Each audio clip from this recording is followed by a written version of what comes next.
भगवान पर हमारे भरोसे की एक छोटी सी कहानी सुनिए। ये जाड़े के दिन की कहानी है। जब शाम हो गई, आसमान में बादल छाए, एक नीम के पेड़ पर बहुत सारे कौवे बैठे हुए थे। वे सब बार बार काव काव कर रहे थे और एक दूसरे से झगड़ भी रहे थे कि उसी समय एक छोटी सी मैना आई और उस नीम के पेड़ के एक डाल पर बैठ गई। मैना को देखते ही बहुत सारे कौवे उस पर टूट पड़े, पर बेचारी मैना ने कहा, बादल बहुत है इसलिए आज जल्दी अंधेरा हो गया। मैंने अपना घोंसला भूलकर यहाँ पर आ गई। मुझे आज रात यहाँ बैठने और रहने दो। कौवा ने कहा, नहीं, यह पेड़ हमारा है, तू यहाँ से भाग जा। मैना बोली, पेड़ तो सब भगवान के हैं। इस सर्दी में यदि वर्षा हुई और ओले पड़े तो भगवान ही हम लोगों की प्राण बचा सकते हैं।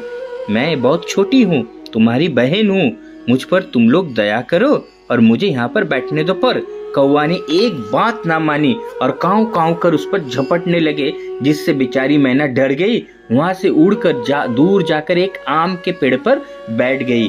रात को आंधी आई, बादल गरजे, बड़े बड़े ओले भी पड़े, जिससे उस पेड़ पर बैठे कई कौवे ओले के मार से मृत्यु को प्राप्त हो गए और कुछ एक कौवे वहां जमीन पर गिर कर पड़े रहे। पर मैना जिस आम के डाल पर बैठी थी वो डाल सड़ गई थी और मोटी थी। इस वजह से वो डाल जैसे ही जोर से हवा की वजह से टूटकर गिरी, उस डाल में एक खोंडर सा जगह बन गया जहां मैना छुपकर बैठ गई। उस पर रात को एक भी ओले नहीं पड़े और सुबह सुरक्षित मैना उस खोंडर से निकलकर अपने पंख फैलाकर चहक कर उड़ने लगी और भगवान को प्रणाम किया।